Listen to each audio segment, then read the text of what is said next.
जय गुरु जी, शुक्राना गुरु जी। गुरु जी का लख लख शुक्राना। जय गुरु जी संगत जी। तो आज गुरु जी ने मुझे फिर से मौका दिया कि मैं अपना सत्संग शेयर कर सकूं। संगत जी, मैं अपना सत्संग शेयर करना चाहती हूँ। मेरा बेटा है, मेरे 2 बेटे हैं एक्चुअली। तो दोनों गुरु जी को नहीं मानते थे पहले। मैंने घर में अपने 2 बार सत्संग कराया था लास्ट ईयर 2023 में। 1 फ़ेब को कराया, उसके बाद मई में कराया। तो मेरे दोनों बच्चों ने मतलब माथा तो टेका, बट ऐसे ही समझ लो कि मेरे कहने पे ही। तो एक दिन क्या हुआ कि मेरा बेटा कॉलेज जा रहा था, जून महीने की बात है ये ना, मैं इससे कोई बात कर रही थी, मेरी बात ही नहीं सुन रहा था। मैं बार-बार इससे बात करने की कोशिश कर रही थी, लेकिन ये मेरी बात नहीं सुन रहा था। तो मुझे बहुत गुस्सा आया। इसने कानों में ईयरफ़ोन लगा रखे थे, या मतलब वो सुनने में मस्त था। तो मैं इसको पूछ रही थी, मैंने कहा, "तू क्या सुन रहा है? तू मेरी बात ही नहीं सुन रहा।" तो हँसने लगा आगे से। मैंने इसका ईयरफ़ोन निकाल के अपने कानों में लगाया, तो ये गुरुजी का मूल मंत्र सुन रहा था। मुझे इतनी खुशी हुई, इतना अच्छा लगा, मतलब क्या बताऊँ, पहले तो मेरी हँसी निकल गई, जबकि मुझे इतना गुस्सा आया हुआ था इस पे। तो मैंने कहा, तुझे समझ भी आ रहा है? कहता, मुझे आपसे ज़्यादा समझ आता है ये। तो उसके बाद हुआ ये। तो उसके बाद क्या हुआ कि मैंने कहा, अच्छा ठीक है, मुझे बता इसका मीनिंग क्या है? कहता, अभी तो मैं लेट हो रहा हूँ, मैं मेट्रो से आपको इसका मीनिंग भेज दूँगा। ये चला गया कॉलेज। 11 बजे के करीब, 11:30 हो रहे थे तब, 11 साढ़े 11 के बीच का टाइम था। तो इसने 1 बजे मुझे कॉलेज पहुँचने से पहले मुझे उसका पूरा मीनिंग भेजा है। मुझे बहुत अच्छा लगा, क्या बताऊँ आपको मैं। तो संगत जी, उसके बाद 3 से शायद 2 से साढ़े 4 बजे तक इसका पेपर था। तो ये कॉलेज से निकला है, 5:15 बजे हमें इसका फ़ोन आ गया, इसके दोस्तों का फ़ोन आया है। तो ये मेट्रो में आ रहा था। मेट्रो की जो सीढ़ियाँ होती हैं उसमें टिश्यू पेपर पड़ा था। तो वो टिश्यू पेपर से ये स्लिप हो गया। तो इसको बिल्कुल भी होश नहीं थी, इसको बहुत बुरी तरह से लगी थी। तो बाई चांस वहाँ पे एक लड़का था जो कि इसका दोस्त था, उसने इसको देख लिया। तो इसने कॉलेज में फ़ोन किया, उस लड़के ने कॉलेज में फ़ोन किया, और कॉलेज से इसके और भी दोस्त आ गए। तो उसके बाद उन्होंने हमें फ़ोन किया कि ऐसे-ऐसे इसको लग चुकी है। फिर इसके दोस्तों ने हमें फ़ोन किया कि रोनित को ऐसे-ऐसे लगी है, तो ये मतलब इसको होश नहीं है, तो अब हम क्या करें? हमने इसको बोला कि आप वहाँ पे हॉस्पिटल मत लेके जाओ, आप इसको इधर ले आओ। इधर हम फरीदाबाद में रहते हैं, तो इधर अमृता हॉस्पिटल है, बहुत अच्छा हॉस्पिटल है, हम वहाँ पे ले जाएँगे इसको। वो लोग वहाँ से आके हम इसको हॉस्पिटल ले गए। हॉस्पिटल में इसके एक्स-रे वगैरह हुए, उसमें उन्होंने बताया कि इसका जो है, इसकी जो टेल बोन फ्रैक्चर हो चुकी है। तो मतलब रीढ़ की हड्डी का जो लास्ट वाला पोर्शन होता है सबसे लास्ट में, वो फ्रैक्चर हो चुका था। हम लोग इतना डर गए। उसके बाद उन्होंने बोला कि अब एमआरआई कराना पड़ेगा, ताकि हमें एग्जैक्ट पता चले कि कितना फ्रैक्चर हुआ है। तो एमआरआई कराने गए, तो संगत जी आप मानोगे, जो एमआरआई रूम में लड़के थे, वो आया बाहर, एक लड़का, उसने मुझे गुरुजी का स्वरूप दिया। इस लड़के ने अपनी पॉकेट में गुरुजी का स्वरूप रखा था। तो मुझे अब इतना तो हो गया कि गुरुजी साथ हैं तो कुछ नहीं होगा, पर फिर भी टेंशन तो रहती है। तो जब एमआरआई हुआ, उसके बाद जब इसको रूम में वहाँ पे शिफ्ट किया गया वार्ड में, तो उन्होंने, इसको टॉयलेट जाना था, तो इसको ये बोले कि मुझे वॉशरूम खुद जाना है, मैं बेड पे नहीं करूँगा। और वो कह रहे थे कि अगर ये हिला, उन्होंने इसको ना बहुत ज़ोर से, उस टाइम पे रात को गए थे हम लोग, तो उस टाइम उन्होंने इसको इतना टाइट करके कपड़ा बांध रखा था, ताकि इसकी जो बैक है वो सीधी रहे। क्योंकि उन्होंने बोला था कि अगर ये अभी हिल गई तो ये मतलब जुड़ नहीं पाएगी फिर प्रॉपर से।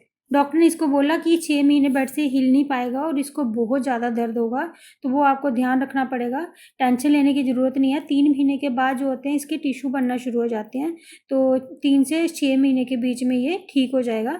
ये धीरे-धीरे चलना शुरू हो जाएगा 6 मंथ के बाद। तो हम उसको उसके बाद फिर घर ले आए। ये लड़का माने ही नहीं, मुझे बेड पे करना ही नहीं, मुझे जाना ही वॉशरूम है, मुझे जाना ही वॉशरूम है। फिर वहाँ पे डॉक्टर्स भी आए, सीनियर डॉक्टर भी आए, उन्होंने भी बोला कि आप बेटा वॉशरूम में नहीं जा सकते, आपकी ये जो हड्डी है ये हिल जाएगी, आप इसके बाद जुड़ना बहुत मुश्किल हो जाएगा। अगर ये जुड़ेगी भी तो ये ऊपर नीचे जुड़ेगी, ये टेढ़ी हो जाएगी। पर ये लड़का नहीं माना। फिर उन्होंने बोला कि देखो जी, हम यहाँ पे तो इसको अलाउ नहीं कर सकते कि इधर रह के हम इसको वॉशरूम नहीं भेज सकते, आप इसको घर ले जाओ। तो ये खुद भी ज़िद करने लगा कि मुझे घर जाना है, मुझे इधर रहना ही नहीं है, मुझे घर जाना है। तो हम आ गए, हमारा 2nd फ्लोर है, तो उन्होंने बोला कि आप अभी चले जाओ, क्योंकि अभी इसको बहुत सारे पेन किलर चढ़े हुए हैं, तो ये पहुँच जाएगा घर में। बाद में इसको चढ़ना, सीढ़ियाँ चढ़ना बहुत दिक्कत हो जाएगी। तो हम रात को वहाँ से निकले, हम कोई 3 बजे घर पहुँचे हैं। बड़ी मुश्किल से हमने इसको सीढ़ियाँ चढ़ाई हैं। उस दिन सैटरडे था। संडे को इसको बहुत ज़्यादा तकलीफ़ रही है। तो इसका ये था कि जहाँ तो इसने सीधे लेटना है, जहाँ सीधे उठना है। मतलब ये अपनी जो बैक है, जो थाई है, इसको नीचे नहीं लगा सकता था, हिप्स को नीचे नहीं लगाना था इसने बेड पे। बहुत दिक्कत होती थी, देख देख के ऐसे कुछ होता था, बच्चा है। तो एक दिन क्या हुआ कि अच्छा सैटरडे को इसको संडे बीच में आया। तो उसके बाद मैंने ना इधर एक संगत है गुरुजी की, उन्होंने घर पे दरबार बना रखा है। तो मुझे ये हो कि मैं गुरुजी के उधर दरबार पे जाके उनके घर में ही माथा टेका हूँ। तो मैंने उनको कॉल किया, मैंने कहा ऐसे ऐसे बेटे को लग गई है, तो मैं क्या करूँ। वो कहते कि आपको टेंशन लेने की ज़रूरत नहीं है, आप बड़े मंदिर जाओ, वहाँ से लोटा ब्लेस करवा के ले आओ, इसको वो जल प्रसाद पिलाओ, ये ठीक हो जाएगा। तो मैंने कहा अच्छा। फिर हम दूसरे दिन चले गए, मंडे को दोपहर के टाइम हम लोग चले गए बड़े मंदिर। तो लोटा लेके गए, वहाँ पे ब्लेस करवा के हमने लोटा लाया। तो मुझे तो बहुत उधर जाके मैं तो थोड़ा इमोशनल हो गई थी, मैं रोना शुरू कर दिया। लेकिन मेरे हस्बैंड जो है उन्होंने बहुत, मतलब उन्होंने बोला गुरुजी अब लग तो गई है, लेकिन आप इसकी बस दर्द ठीक कर दो अब। हम आ गए घर। तो इसने मंडे को पानी, मतलब रात को हमने रखा है, सुबह ट्यूसडे को इसने सुबह जल प्रसाद पिया है। संगत जी आप मानोगे, इसने ट्यूसडे को पिया है। वेडनेसडे को ये मुझे बोला कि मम्मा आप ना जाके पापा के साथ अपने कमरे में सो, मुझे इधर अकेले सोना है, क्योंकि मैं इसके साथ सोती थी।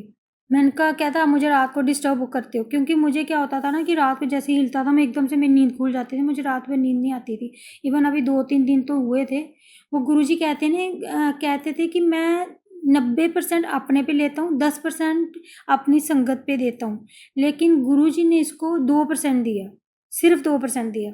वेडनेसडे की रात को जब मैं अपने कमरे में सो गई, तो मैं अपने कमरे में चली गई। मैंने कहा ठीक है, ये मेरे हस्बैंड मुझे कहते हैं कि तू आ जा, इसको परेशान हो रहा है ये, तो तू आ जा, कोई बात नहीं, इसको सोने दे अकेला, अगर ये सोना चाहता है तो सोने दे।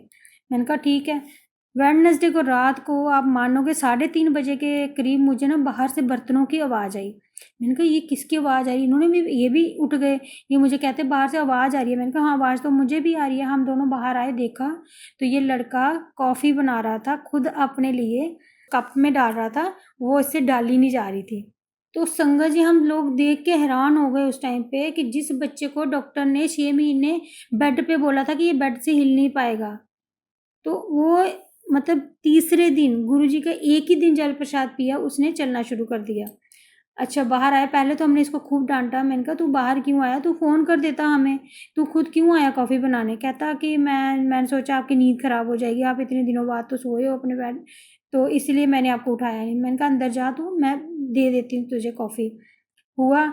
उसके बाद थर्सडे को फिर सेम वही, फिर 3-4 बजे, क्योंकि दिन में ये सोया रहता था, दिन में हम इसको उठने नहीं देते थे, तो रात को फिर 3-4 बजे करीब हमें आवाज़ आई बाहर से, ये मैगी बना रहा है।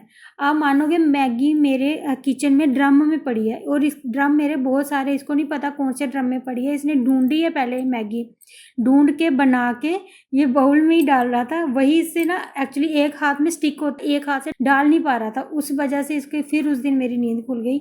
मैंने बाहर आके देखा ये मैगी बना रहा था, फिर हमने इसको डांटा थोड़ा सा।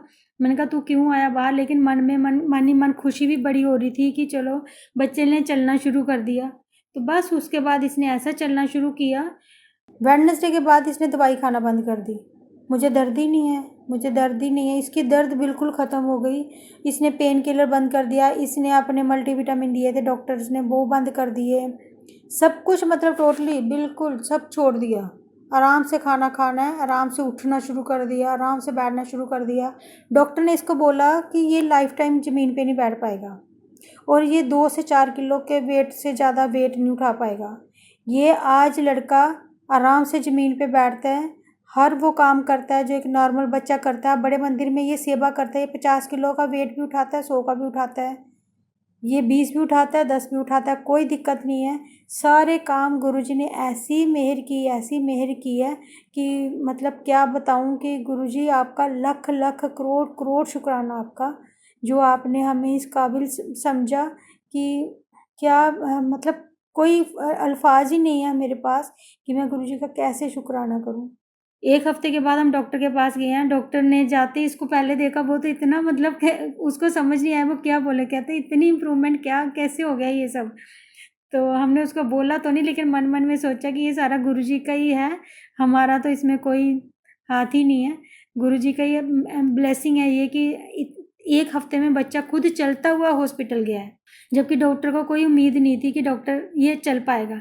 बस वहीं पे इसने बोला कि मुझे कॉलेज जाना है, तो वो डॉक्टर कहता है कि भाई यार तेरी हिम्मत है, अगर तू यहाँ तक आ सकता है तो कॉलेज भी जा सकता है, तेरी मर्जी, अगर तू जा सकता है तो जा। ये 12 दिन के बाद कॉलेज चला गया। ये 4th फ्लोर पे जाता था। 4th फ्लोर पे जाके ये इसने अपना मतलब सारे पीरियड्स अटेंड करना शुरू कर दिए। तो जय गुरुजी, शुक्राना गुरुजी। बच्चे को इतनी चोट लगने के बाद मतलब गुरुजी ने इस पे 2%, वही डॉक्टर वो गुरुजी कहते थे ना कि मैं 90% अपने पे लेता हूँ और 2% अपने और 10% अपने संगत को देता हूँ, लेकिन गुरुजी ने इसको 10% क्या, गुरुजी ने इसको 2% भी नहीं दिया। एक्चुअली था क्या, गुरुजी ने इसको अपने साथ जोड़ना था। तो पहले उन्होंने अपना इसको दिखाया कि भाई मैं क्या हूँ और तुझे मेरी शरण में आना ही आना है। तो बस ये इस ऐसा जुड़ा कि हम लोग मतलब हमें पता नहीं होता था। इसका फ़ोन आता था, मम्मा मैं बड़े मंदिर जा रहा हूँ। मतलब हमें पूछना नहीं है, बताने के लिए फ़ोन आता था कि मैं बड़े मंदिर जा रहा हूँ, मैं बड़े मंदिर जा रहा हूँ। तो चला गया, हुआ इसका जून महीने इसने बड़े मंदिर जाना शुरू कर दिया। मतलब उसी बस 15 दिन के बाद इसको लगी थी, शायद 2-3-4 जून थी जब इसको चोट लगी थी। तो ये जुलाई में इसने बस 12 दिन के बाद इसने कॉलेज जाना शुरू कर दिया। उसको सीधा बड़े मंदिर चला जाता था, हमें पता ही नहीं होता था कि मैं बड़े मंदिर जा रहा हूँ। ऐसी लगन लग गई इसको गुरुजी के साथ। ये डायरेक्ट गुरुजी से बातें करना शुरू कर दी इसने, अपनी दिल की सारी बातें गुरुजी से शेयर करना शुरू कर दी। तो मुझे नहीं पता एक दिन इसको किस बात पे गुरुजी पे गुस्सा आया था। तो ये बड़े मंदिर तो चला गया। तो ये जैसे ही इसने गेट एंटर किया अंदर, तो वहाँ गणेश जी की जो मूर्ति नहीं लगी वहाँ पे ये पहुँचा। तो कहता है मुझे ना एक अंकल आए, मुझे कहते तूने सेवा करनी है। मैंने बोला मुझे नहीं करनी कोई सेवा। तो कहता मुझे पहले गुरुजी पे गुस्सा था, तो ऊपर से फिर मुझे ये था कि गुरुजी मुझे इतनी दूर से मैं आता हूँ, गुरुजी मुझे सिर्फ 5 मिनट अपने दरबार में बिठाते हैं और मुझे उठा देते हैं। मुझे इस बात पे भी गुरुजी पे गुस्सा था। तो मैंने बोला मुझे नहीं करनी सेवा, तो मुझे घर जाना है। तो कहता बोल तो दिया इसने। जैसे ही अंदर जाके इसने माथा टेका, इसको इतनी खुशबू आई, इधर इतनी खुशबू आई, इसका रोना निकल गया। कहता मम्मा, इसने वहीं से मुझे कॉल किया। कहता मम्मा मुझे ना सेवा करनी है। मैंने कहा तुझे सेवा कैसे मिलेगी, अभी 15 दिन तो हुए नहीं तुझे जाते हुए मंदिर में, तो सेवा कैसे मिल जाएगी। कहता एक्चुअली हुआ क्या, इसने मुझे बताया कि ऐसे ऐसे मुझे एक अंकल ने बोला, लेकिन मुझे ना गुरुजी पे गुस्सा था, क्योंकि गुरुजी मैं इतनी दूर से आता हूँ और गुरुजी मुझे 5 मिनट भी नहीं बिठाते, उठा देते हैं। तो मैं इसलिए गुस्सा था, लेकिन जब मैंने माथा टेका तो मुझे ना इतनी खुशबू आई और मुझे आंसर मिल गया कि मुझे सेवा करनी है। मैंने कहा फ़िलहाल तो तू घर आ जा। तो कहता नहीं मुझे, मैं देखता हूँ वो अगर अंकल मिल जाते तो मैं उनको फिर से बोलता हूँ। इसने देखा उधर इसको वो अंकल मिले ही नहीं। ये घर आ गया। घर आके इसका इतना उदास, मुझे सेवा करनी थी गुरुजी की, लेकिन मैंने उसको मना कर दिया। मैं क्या करूँ, मैं क्या करूँ। मैंने कहा अब मौका था गुरुजी ने तुझे दिया, तूने खो दिया, अब क्या हो सकता है। ये सैटरडे को कहता मुझे आज मंदिर जाना है, बड़े मंदिर। तो मैं जाके उधर देखता हूँ, मुझे अंकल से बात करता हूँ कि मुझे सेवा दे दो। हमें ये था कि सेवा तो इसको मिलने नहीं वाली, कि इतनी देर से लोग आ रहे हैं, वहाँ पे लाखों की तादाद में लोग आते हैं, तो बच्चा जो कल का जा रहा है उसको सेवा कैसे मिल जाएगी। और दूसरी बात है कि इसको वहाँ पे जो मंदिर के अंदर सेवा है ना, वो 24 साल के बाद मिलती है। तो ये तो अभी उस दिन तब 19 का भी नहीं हुआ था। तो मैंने कहा बेटा तुझे तो सेवा मिलना मुश्किल है, लेकिन अब तू जिद कर रहा तो जा। ये चला गया, बड़े मंदिर गया। तो उधर जाके इसने पहले तो दर्शन वाली लाइन में गया, आगे गुल्लक के आगे जो अंकल नहीं खड़े होते वहाँ पे ये गया। उनको बोला इसने कि अंकल मुझे सेवा करनी है। उनको लगा कि ये किसी के साथ आया है, मतलब किसी के रेफरेंस से आया। तो उन्होंने बोला कि बेटा उधर जा, उधर इंचार्ज जो हैं उस दिन के, तो उनके साथ बात कर लो। सुशांत अंकल थे शायद उस दिन के इंचार्ज, तो उनसे जाके बात कर लो। ये चला गया उधर। तो उन्होंने बोला कि ठीक है। उनको भी यही लगा कि वो ये किसी के रेफरेंस से आया, क्योंकि ऐसे तो होता नहीं है वहाँ पे, ऐसे तो कभी सेवा मिलती ही नहीं है। तो ये वहाँ पे गया तो सुशांत अंकल कहते हैं इसको कि बेटा तू कब से आ रहा है। कहते इसने बोला कि मैं जून से नहीं। उन्होंने पहले पूछा कि तू किसके साथ आया है, आता था इधर। इसने बोला कि मैं तो अपने मम्मा पापा के साथ आता हूँ। उन्होंने बोला अब किसके साथ है। कहते मैं अकेला आया हूँ। तो कहते तू कितनी देर से आ रहा है। कहते मुझे तो अभी 1 महीना हो गया आते हुए। वो भी हंसने लगे कि तू 1 महीना हुआ नहीं आते हुए, तुझे सेवा चाहिए। कहते बेटा ऐसे नहीं होता, यहाँ पे बड़ा टाइम लगता है, बड़े बड़ी देर से लोग आ रहे हैं तभी से सेवा मिलती है, ऐसे हर किसी को सेवा नहीं मिल जाती। तो कहता नहीं अंकल सेवा तो मुझे चाहिए। उन्होंने इसको टालने के लिए बोला कि ठीक है तू कल आना, तो कल देख लेंगे। ये जनाब जी आ गए घर पे। घर आया तो कहता मुझे उन्होंने कल बोला है। हम तो समझ गए थे क्योंकि वो सेवा इसको नहीं देनी थी उन्होंने। ये दूसरे दिन फिर चला गया। उधर गया तो अंदर जाके इसने वही बोला उनको जाके कि मैं सेवा चाहिए मुझे। उन्होंने वो उस दिन उनका डे ही नहीं था, वो दूसरे दिन किसी और इंचार्ज का डे था। तो उन्होंने बोला कि आप इंचार्ज आते हैं तो उनसे बात करते, किसी अंकल ने बोला होगा इसको, सेवादार अंकल ने, कि वो इंचार्ज जो है जो आज के वो आएंगे तो वो बात करेंगे तेरे साथ। जब वो इंचार्ज आए वहाँ पे राजीव अंकल है इंचार्ज, वो कहते इसको कि हाँ बेटा बताओ। इसने बोला कि मुझे सेवा करनी है। कहते बेटा तू कब से आ रहा है? कहते मैं तो 15 दिन, मुझे 1 महीना हो गया आते हुए। कहते 1 महीने से तू आ रहा है और तुझे सेवा मिल जाएगी? ऐसे थोड़ा ना होता, कोई भी मुँह उठा के आएगा और सेवा मिल जाएगी। ये बोला मुझे अंकल सेवा तो करनी है, मुझे घर नहीं जाना, मुझे सेवा करनी है। उन्होंने बोला बेटा तू घर जा, तुझे इधर सेवा नहीं मिलेगी। इसने क्या किया बेटे ने कि वहाँ पे जो जोड़ा घर नहीं है उसके आगे कूलर के आगे बैठ गया। कहता मुझे सेवा करनी है। इसका फ़ोन आया, कहता मम्मा अंकल ऐसे ऐसे बोल रहे हैं लेकिन मुझे जब तक सेवा नहीं मिलेगी ना मैं वापस नहीं आऊँगा। मैंने कहा रोनित ऐसे नहीं होता बेटा, आप घर आ जाओ, अगर सेवा नहीं मिल रही है तो ज़बरदस्ती नहीं है। कहता मैं घर ही नहीं आऊँगा। ये लड़का बैठा रहा वहाँ पे। ये उन्होंने मतलब 1 बजे बुलाया था और ये शायद 11:30 बजे वहाँ पे पहुँच गया। ये बैठा रहा 3 बज गए वहाँ पे, ये लड़का हिले ही नहीं, वहाँ से आया ही नहीं कि मुझे सेवा करनी है। फिर वो उन्होंने जब देखा ये तो जाने वाला नहीं है, उन्होंने क्या किया इसको इसको पूछा कि तुझे किचन का काम आता है? इवन कि किचन में ना ये कभी अपना गिलास तक नहीं उठाया इस लड़के ने। कहता हाँ आता है। तो कहते हैं कि तुझे सब्जी काटना आती है? कहती है हाँ आती है। इसको कुछ भी काटना नहीं आता था। तो कहता हाँ आती है। तो ये चला गया सब्जी काटने। उन्होंने बोला चल ठीक है जा किचन में। किचन में गया, वहाँ पे इसने क्या किया, उन्होंने दी इसको पालक साफ़ करने के लिए।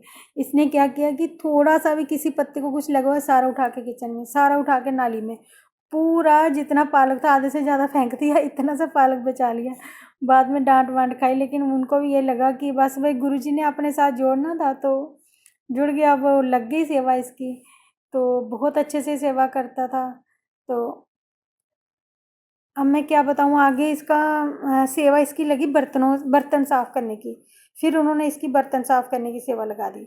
तो मतलब काफ़ी इतना खुश होके बर्तन को साफ़ करता था। जो लड़का अपने घर में अपनी प्लेट जूठी नहीं उठाता, अपनी जूठी प्लेट को हाथ नहीं लगाएगा, अपनी फिर भी उठा लेगा, लेकिन अगर किसी की बोलोगे ना कि आप इसकी जूठी प्लेट उठा के सिंक में रख दे, कभी नहीं रखेगा।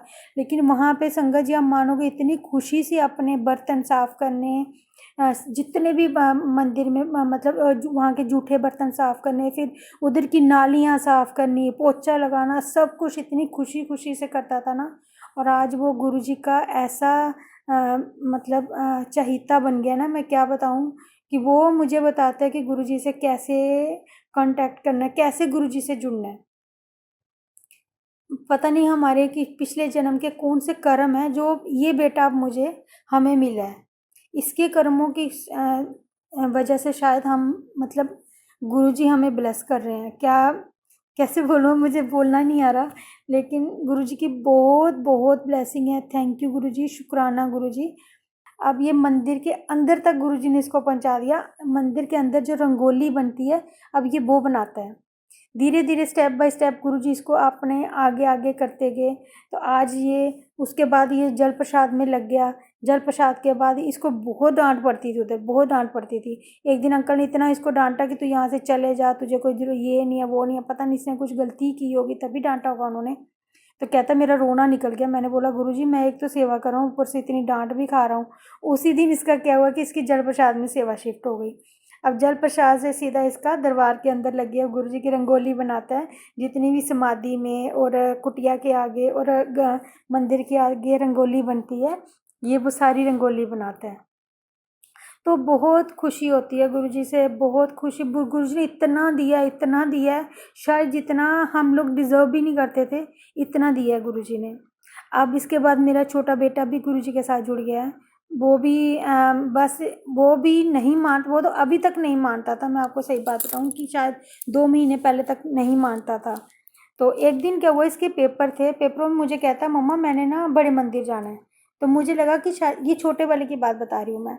तो मुझे लगा कि शायद ये ऐसे ही मजाक उड़ा रहा है। तो मैंने बोला अच्छा, तो कहता मैं मजाक नहीं कर रहा हूँ मम्मा, मैं सच्ची कह रहा हूँ, मुझे बड़े मंदिर जाना है। तो मैंने कहा जा भाई, तो गया हुआ है तेरा, जा तू भी। कहता नहीं मुझे आपके साथ जाना है। फिर ये मुझे कहते हैं, मेरे हस्बैंड कहते हैं कि अगर इसका मन है तो तू ले जा इसको। चले गए हम दोनों कैब करके बड़े मंदिर गए। तो वहाँ जाके हमने दर्शन किए। मैं एक्चुअली गुरुजी से यही बोलती, गुरुजी प्लीज़ इस बेटे को भी जोड़ लो, मेरे छोटे बेटे को भी जोड़ लो, इसके लिए मैं बहुत प्रार्थना करती थी। और मुझे इतना अच्छा लगा जब हम बड़े मंदिर गए ना, तो वहाँ से जैसे हम निकल रहे थे, निकलते निकलते कहता भाई मुझे सेवा करनी है। मतलब पहली बार ही गया बड़े मंदिर में, कहता भाई मुझे ना इधर सेवा करनी है। वो एक्चुअली क्या होता है, वही बोलते हैं ना कि संगत का भी थोड़ा असर होता है, क्योंकि ये दोनों भाई आपस में काफ़ी बात भी करते थे। वो बताता था इसको कि गुरुजी ने ऐसे है, गुरुजी ऐसे हैं, गुरुजी ऐसे हैं, तो उसका भी होता है। और दूसरा गुरुजी ने जब जोड़ना होता है तो वो ऐसे ही जोड़ते हैं सबको।